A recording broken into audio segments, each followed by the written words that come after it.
Hi, welcome. Hello, thanks for having me.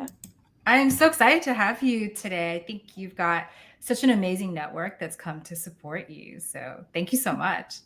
Well, thank you, network. I'm really excited and I hope it's fruitful. So I'd love some feedback later. Amazing. Most founders don't don't start with that. So well, if you're dialing in, please comment where you're dialing in from, comment any questions you have. But I'll do a quick intro and then turn it over to you for your intro. So really quickly, callmejz.ai. This is more than episode 50 now. And I have launched a class to help people sell more by being themselves, by being on podcasts. And the link is below at givetake.callmejz.ai. But over to you. Introduce yourself. Hi, everyone. My name is Anar Amin. I am a chief of staff and the CEO and founder of Anar Amin Consulting. And I'm industry agnostic, so I've got a lot of different types of clients. I do work with education, ed techs, health, school systems. There's also nonprofits and hedge funds and anything that you need, startups to a big company, you can come to me. Amit Doshi coming from Dallas. Hi, Amit. Amit. Please comment any questions that you have. But let's get into it, Anar. How did you get into becoming a chief of staff?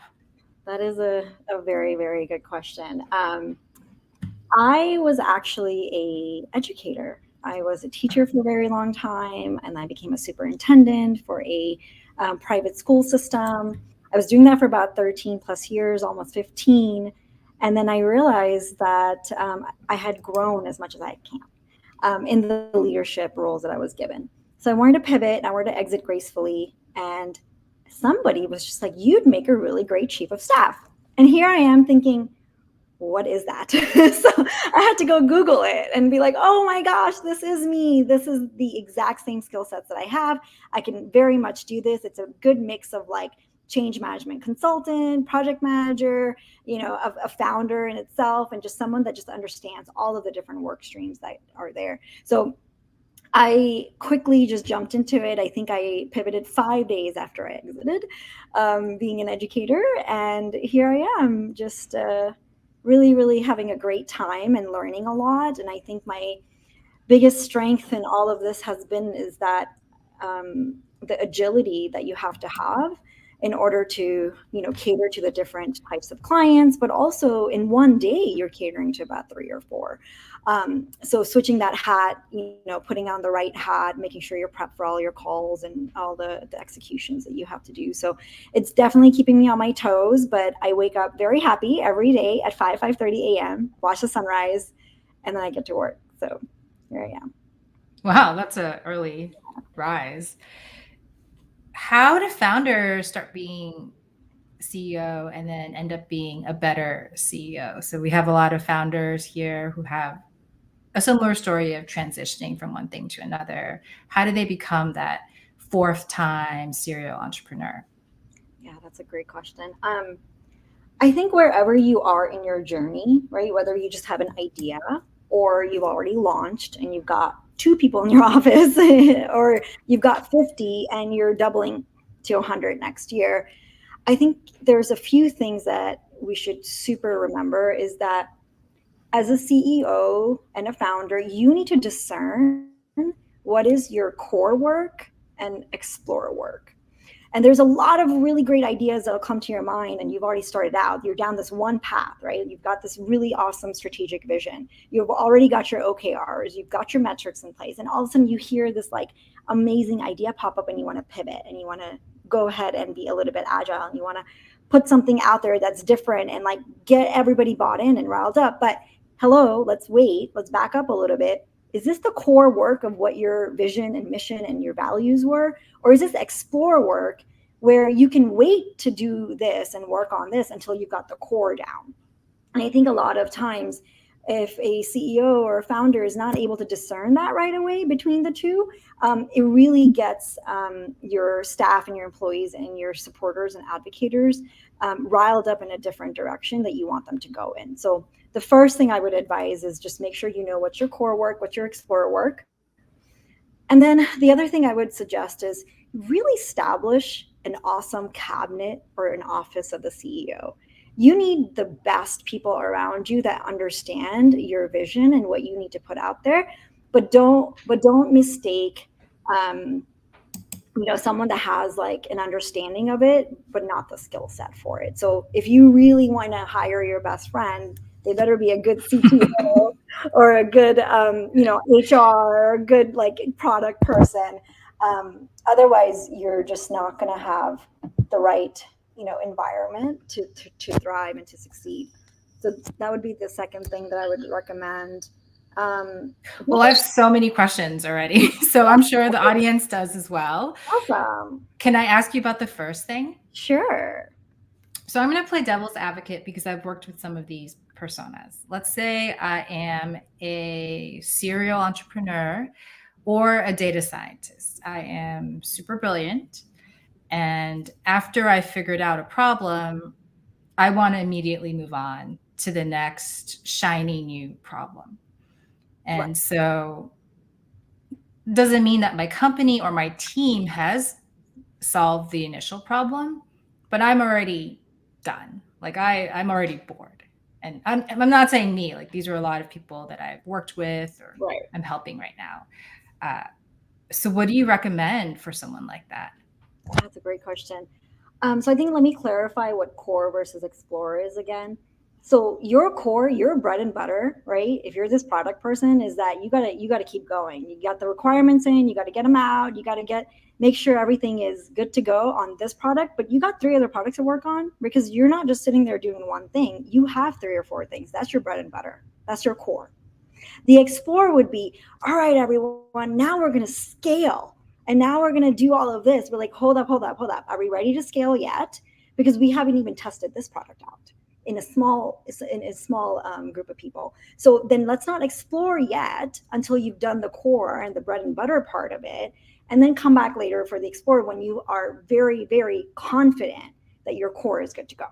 So that does not mean that you don't work on multiple things at the same time. Or hey, if you get bored and you drop it, I'll come back to it tomorrow. I'll come back to it in a month when things get moving. That's totally fine. You should be doing that. If your staff is not able to juggle a few things at the same time, I think that's a really strong conversation to have right away as to like what's happening. Because work, especially in the startup culture or founder, like a brand new organization, it's super fast, right? It's not linear at all. It's like all over, and you have to be able to catch up. So, great question. I would say definitely explore if you're ready for your core, and it's solid and rocked. Why do people avoid the core? That's a really good question.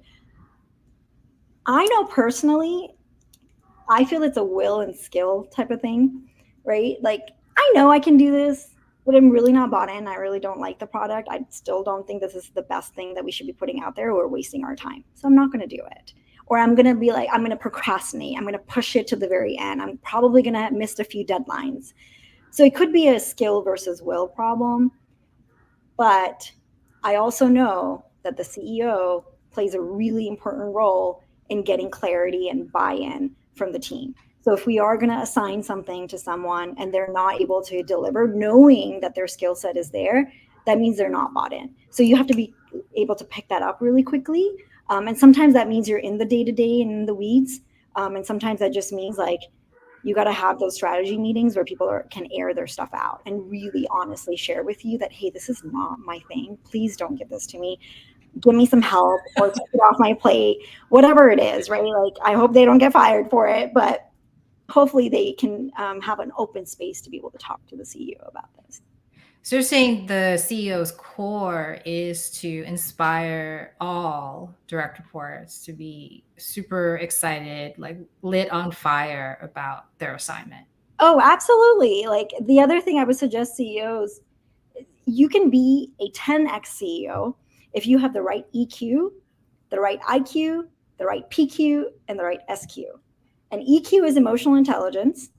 That's like, can you discern between like self-awareness and somebody else's emotions as well, right? So like, can you regulate yourself? Are you able to react in a particular manner? It's people management as well, self-motivation and all of that. Your IQ, obviously, is the logical reasoning, your comprehension, all of that stuff. Your social intelligence, your charisma, right? Are you able to, you have this right executive presence? Are you able to corral everybody on this particular idea that you have? And are you able to then read everybody else's emotions in the room and play off of those cues? And that is super, super important as well. And then the last one is PQ, which I think is the most important, is the positive intelligence. Do all of our CEOs and founders that are here on listening at the moment, how high is your positive intelligence? That is basically the measure of the strength of your positive versus negative mental muscles. So like your thought processes, right? Are you 75% thinking positively where your brain is your friend, and 25% you're thinking negatively and you're sabotaging yourself? And I have dealt with a lot of CEOs that their EQ is a little bit lower. And that's when I do executive coaching. And that's when we talk about how are you going to approach this? What are you going to say? The words are very important. Semantics matters. Your vernacular matters. Your literal presence and how you walk into the room matters. So I think your PQ is probably one of the important things. Also, because this is your baby. I hope that you know that these people are supporting you to keeping your baby alive, because you can't do this on your own. So yeah, those 4 things: EQ, PQ, IQ, SQ. Come talk to me later if you want to learn more about that. Absolutely. I love this core being belief. You have to believe in the product, and you have to believe in your people who are executing on the strategy and the execution. So the way I do it is I want to get to the experiment as quickly as possible. So we might disagree on the strategy and execution, but let's run an A/B test, let's run an experiment and get the data as soon as possible. And I actually let people run experiments that I know might fail, just so that we can get to the conversation of like, why did that fail? What do you think will be more successful? So I definitely do it by experimentation. But I think what you said about giving people the positively, like, I really appreciate that you're doing this. I know you don't want to do this and you don't believe, but I appreciate that together we're going to get a data set and we'll look at it together afterwards. So yeah, thanks for highlighting the positivity there. Yeah, it's also relationships, right? And how you approach it. I don't think I've ever had a student in the past, nor a colleague, nor a direct report that said, no, I don't want to do something. It's probably because I was able to have that positive relationship, but also it was strong enough for me to approach them prior to assigning and saying, tell me what are 3 things that you don't like about this, so that we could like adjust it now, because you're going to work on it regardless. So, but at least there's a voice and there's space, and I'm open to feedback. I love how you're approaching it as a teacher, because I have students too, and they're just like, don't have time, don't want to do it, and they're paying Right. to be in class. So that's a great framework for it. Let's move on to the second insight that you had. Do you mind just repeating that? Sure. I had said you have to establish an amazing cabinet or office of the CEO. So you got to have the right people surrounding you in your C-level or in your executive space. I think leveling is also important, right? Like, how do you get the right type of levels that are at the table? Is it a senior director? Is it a manager? Is it a VP? Is it a chief? Do you have someone else that could be your proxy eventually? Let's say you take, 6 weeks and you have to go fundraise and you have to travel the world and do what you need to do. So who's going to take your spot while you're away for 3 weeks or 4 weeks, etc. So building that right cabinet around you is super important. I think people don't think about that right off the bat because you're fighting fires, right? If you're a founder, you are not worried about like 10 years down the line. You're kind of worried about now. And that's okay. You should be. You need someone to do that. But you also need someone to help you strategize and do the 3 to 5, 7, 10-year strategy and keep that going as well, while you're also looking at the then and now. So you got to have the right people. And like I said, you can hire your best friend. I don't recommend it, but you can hire your best friend. Come talk to me about that later. But you have to make sure the skill sets are there. So who is it that you're tapping into? Everybody sounds shiny on paper. And then I wish that we could interview for character and positive thinking and just a mindset, a growth mindset, but that doesn't come out till a lot later. So I would not even hesitate to have probationary periods as you're starting off, because it's really, really easy for us to get bogged down with like, oh man, this is not a great hire, but I don't know how to fire them. Well, let's put in a clause. let's have a probationary period, because you do want to feel them out. As much as you're feeling them out, they're feeling you out too. So are you the best version of the CEO that's being put forward for them as well? So yeah. So a lot of founders do hire their best friends because that's the only person they trust. They go way back. How do you build that trust, or how do you avoid that? I think I have seen more BFF businesses fail than I have not. But that's also because if your emotions come in the way, right? Your feelings get hurt. But if you have someone that's strong-willed, but also really great EQ and SQ and PQ, it'll work. But you have to set the expectation high to say that I didn't come in today being mad at you, but you're getting to hear this version of me because you are closest to me. And that's what we do with people that we care. So if we weren't able to rely on that person or them being our confidant, then what's the point of having them around, right? So your BFF is the best person to have with you in the room at that point. But then you also have to demarcate that you are the CEO and that person may just be a co-founder, or they could, but they can't be a co-CEO. I mean, you could, but like no, you can't. One person needs No, to you be. can't. I mean, you can, nicely give the title, but you can't. No, but if you do a MOCA, right? It's like a RACI, but it's another acronym for manager, owner, consultant, helper, approver.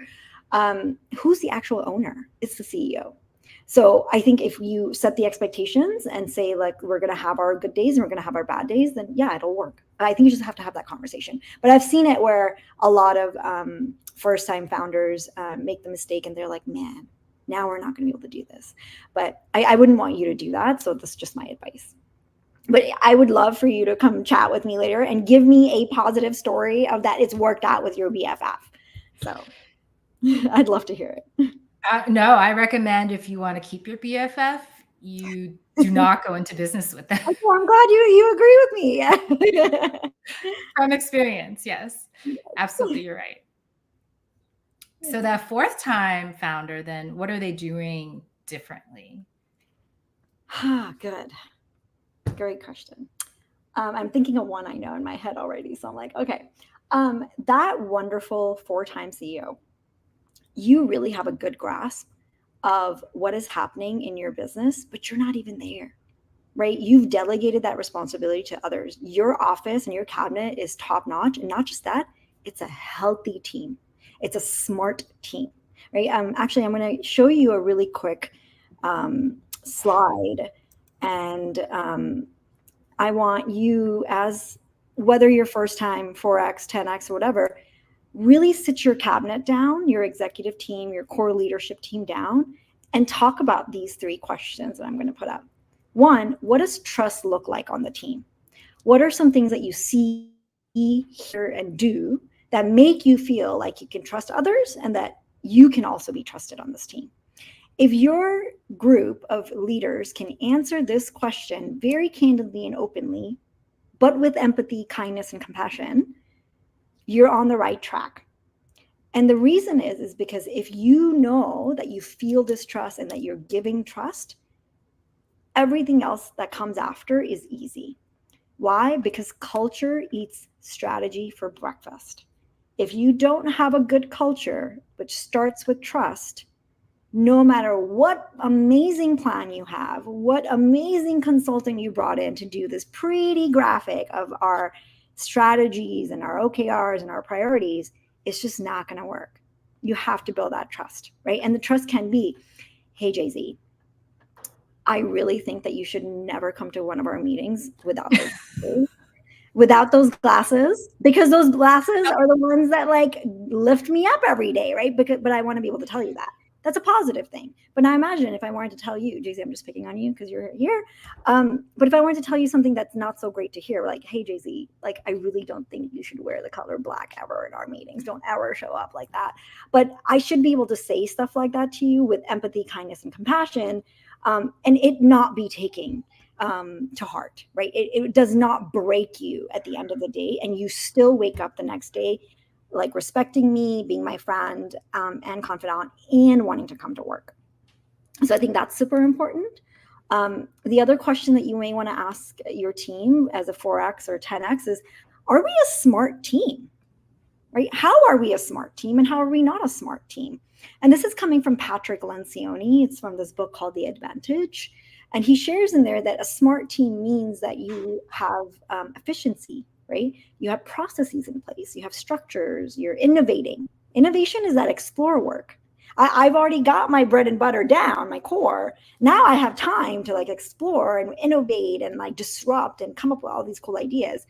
That's a smart team. We also have strategy, we have our metrics, we all have our skills. And I know it says academic qualifications, but I'll tell you right now, there's a lot of people out there doing amazing without a accolade of a degree in their background. So I don't know. I personally want to take this quote out. So I don't think you need an academic qualification. And then the last question is, are we a healthy team? How so and why not? Do we have a common vision? Are we all driving towards the same vision? Does everybody know what the priorities are, the OKRs are?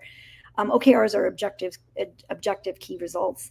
And is there minimum politics? You can't say there's no politics. I mean, there has to be. I may be privy to some things with my CEO that I cannot tell any other chief. I just can't. But what I will do is prep them mentally somehow, kind of, socialize things with them, and they won't even know what's going on, right? Is there minimum confusion? You can't say no confusion. There's always room for clarity to be there. And then if there's high morale, high productivity, low turnover, if your attrition is low, you're rocking it. Give yourself a pat on the back, especially if you're star employees. If your stars are still there from day one, and I know right now it's the kind of economy where people are skipping every 2 years and they're going to different companies. But I come from a value mindset of being with the same company for 13 years, which is what I did before I pivoted. So loyalty is different. And then I think the other thing I wanted to share was this right here. Oh, probably shouldn't have done all of that. Sorry about that. No, take your time. I think I didn't skip. Oh, there it is. Okay, right here. This is super important. If you want to be this amazing 4X CEO, you got to build that vulnerability-based trust first. You have to build it, right? When you start with the vulnerability-based trust, your team will step in and they will be courageous stepping in. Then the next thing you have to do is make sure that there's conflict, but you mine for the conflict, you seek for the conflict, not obviously a hostile type of conflict, but what it does is it forces your team to have PUDs, right? Passionate, unfiltered debates. This is all from Patrick Lencioni's The Advantage. If you can have a PUD and walk out of the room not hating each other, oh my gosh, it's amazing. You have to have conflict. You can't just be like, yes, CEO, you're perfect at everything, and you think amazingly, and I'm going to say yes. Like, that's not how this works, right? Like, we have opinions, we have voices, we want to be like, actually, I disagree, but let me see what I can do to help you and support it. And then the CEO also has to have true commitment. So you have to force the clarity and closure. You have to, like, does everybody understand what needs to be done for tomorrow? Are we okay? Are we all aligned on the same page? And the team is going to seek the clarity as well and be bought in. But you know what? Sometimes we are going to disagree, CEO. I don't agree with you, but you know what? I'm going to commit to it. And to my direct reports, when I cascade that message down, I'm going to have a bought-in committed message. I'm not going to say, well, I really disagree, but you know what? I'm going to have to do it, so you're going to have to do it. That's not how the team is going to respond. So you have to make sure that everybody that walks out of that room in that meeting is clear. And accountability. CEOs, please have high expectations. Have them. The only way you're going to survive and thrive and succeed is that you held onto those high standards for your team. And your team is going to ensure that there's peer-to-peer accountability so you don't have to do it. You're the CEO. You're not following up on things. People should be happily giving you updates. So if they are not doing that to you in your one-on-one meetings with them, come talk to me. I have lots of ideas on what's happening in your culture. And then lastly, the results, right? The CEO is focused on results. The whole team is focused on results.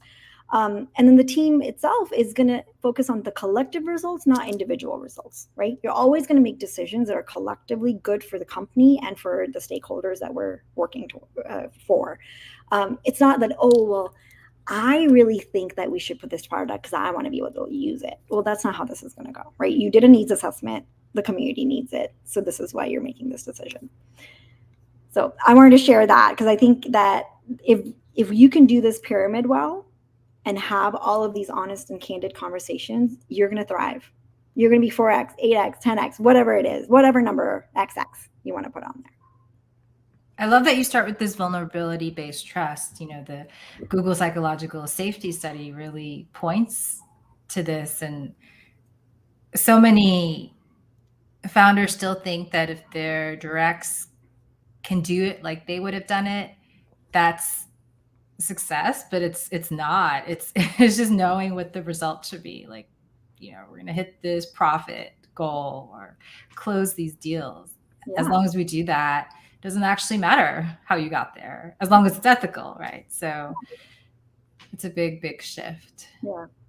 Yeah. I will say though, I think the biggest thing that you want to do as a founder, CEO, 4X, 10X, you want to check your ego at the door. I know that's really hard. You're going to hate me for it. You're going to hate me and you're going to call me and you're going to go on my LinkedIn and you're going to say, Anar, I did not agree with you. But I will tell you, you're not trying to win a battle in that room every day, right? What you're doing is you're leading a team. And you're a people manager. And if you don't have the support system, if you don't have the right cabinet, and if you don't have the right chief of staff, it's going to be really difficult for you. So check the ego at the door. Just come in every day with a clean slate and see what you can do with your team. And I promise you'll have a better day and you'll wake up happier. And I know that takes a little bit of introspection as well. So I'd love to have a chat on the side if anybody wants to talk about ego. I'm all for it. Well, the way is if you're working nights and weekends and still nothing is getting done by yourself or your team. That is definitely a leading indicator that the ego is way too high. And I think the carrot from that stick is, imagine you could start an empire of 4 businesses simultaneously because you don't have to be there for all of them. So correct. I think that's a really good point. And we'll end with my last question. So if you're listening in the audience and you're shy and you've been kind of holding on to your question, this is your last chance. Please type in your question in the comments. But Anar, I want to ask you about fractional. What does it actually mean to be a fractional chief of staff? Is it like a fractional special projects, fractional HR? Can you define that for us? Yes. That's a very, very important question. It means what you want it to mean, CEOs and founders. If you want me there for a 3-month contract, great. If you want me there for an open-ended contract and I have you on my docket for 1.5 years and we've got a good thing going, then great. It can mean whatever you want it to be. It could be 5 hours a week. It could be 10 hours a week. It could be 15, 20, 30, etc. I think a lot of fractional chief of staffs, they do about 3 to 4 clients at a time if they're one person. If they've got a team of 2 or 3 or 4, then you can get more and more clients. But the way that I do it is where I do 3 to 4 at a time, and ranging anywhere between 10 hours a week to about 40 hours a week full time. And I also have global clients. So a lot of fractional chief of staffs also kind of diversify, and that way, if you have clients in different parts of the world, you can manage your time a little bit better as well. And I know that sometimes I have like West Coast clients or East Coast clients in the States. So that kind of helps to offset my start times and end times. So fractional could be whatever you want it to be in terms of time, but also skill sets. A really, really good chief of staff is going to be a Jill of all trades, like I am. What you're going to get is a little bit of everything in terms of breadth and lots of like good handful of depth. But if you have someone that is a quick learner, grasper, can go do research on their own, come back to the table with a proposal, be open to like starting from scratch all over again, then you've got a good deal going. Because a lot of chief of staffs are really, really, really good at learning who their CEOs are and being their right-hand person. So that way they don't have to do a lot of redos and let's start over and I don't like this draft at all. So it could be on anything, right? I have handled the HR department, the finance department, the ops department, the comms department. I've also done the tech department. So I think it just depends on where your need is, and your chief of staff can sort of be there for you. Now, if you have all of your work streams and your departments covered with a leader, then your chief of staff helps you to manage the rest of the C-level and the rest of the executives, and becomes your proxy when you're not there and helps you with the executive decision making. So you want to get a level 3 if that's what you need at this moment. If you're 4x, 10x, like do that, right? But if you are founder just starting out or whatever, and you don't have an EA, then you can combine some of those things with the level 1 of EA chief of staff combo. But I will tell you, those are 2 different roles. If you want me to just schedule meetings for you and check your emails for you, don't hire me. Go get a executive assistant. Go get a virtual assistant that just does that for you. But a chief of staff actually helps you do strategy and implement that strategy and keep everybody accountable so that you don't have to. So fractional just means that you get the part that you want and you don't have to hire a whole person for FTE. You can just base it off of the need in the moment and the time frame you get to set as well. Can you zoom in on this chart? Because I think it's really great. I'm not sure if I can. I don't know on the slide if there's a view percentage. Let me see. Okay, nope, it's not working. That's okay. So as a founder, how would you know that you're starting to need a chief of staff? Are you successful at finding product market fit and now you need to scale your team? Is that level 2, or how would a founder know? Yes. A level 1 would be you have like 0 to 25 employees. Level 2 could go up to 50. If you're treading past 50, you definitely need a level 3. The whole point is that when you alone cannot handle all those work streams, right? I had a client where he was handling 8 work streams because he was a CEO and he just did it from day one. So he just kept continuing to do it. I came in at about 20 employees with him. And then by the time we were done, we had tripled the employees. We were 60 and I was only there a year. So they were growing fast, right? And the CEO could not handle all 8 of those work streams. I said, what are you doing? Stop. Handle the 2 that are really important.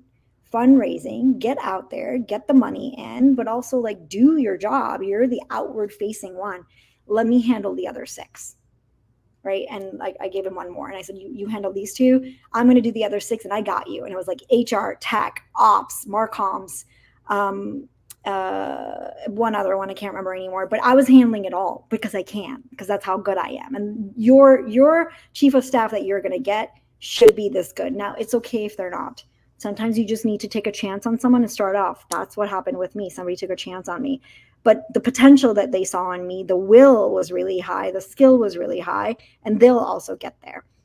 But you do want someone, if you are going to scale big and large and you're going to grow and you're doubling, tripling in your employees, you need someone really strong. You don't have time to sit there and test it out. You can, remember, put a probationary clause in there. Even in the contracts, put a probationary clause in there. But I think, at least with me, you're getting a level 3 and up. I can do a level 1 and 2 happily. I'll happily do it. But my expertise in 3 and up. All right. Well, if people have questions, how should they reach out to you? Ooh, wonderful. I think the best way would be to reach out to me on my LinkedIn. Shoot me a message. If you add me, great, but like put a message with it so then I know what you're reaching out for and I will respond to you right away. I'll also give you some of the email addresses and the websites and all of that stuff that you need. And we can have a one-on-one conversation about what your needs are and what gaps I can fill. But yeah, it's at LinkedIn, Anar Amin. Awesome. Well, thank you so much for all of this hard hitting but necessary advice. Thank you, Jay-Z, for having me. Also, please come to all of the live webinars with those amazing glasses. Oh, anytime. Yes. Yeah, I also wanted to plug, I'm launching a AI class for chief of staffs and founders who still get that pesky question, what are you doing with AI? And it's a brainstorm that's very methodical, goes through all the different types of AI that you could possibly use. And I think some companies even like that they're like, I'm not going to do AI this year. I'm going to do it next year. So for chief of staffs who are supporting founders and figuring out the answer to that question, get in touch with me as well on my LinkedIn. All right. Well, we're going to close the stream and let's do our pageant goodbyes. Thanks, everyone. Bye, no, everyone. You can stay on the stream, but I'm going to end it for the audience. Sure. No worries.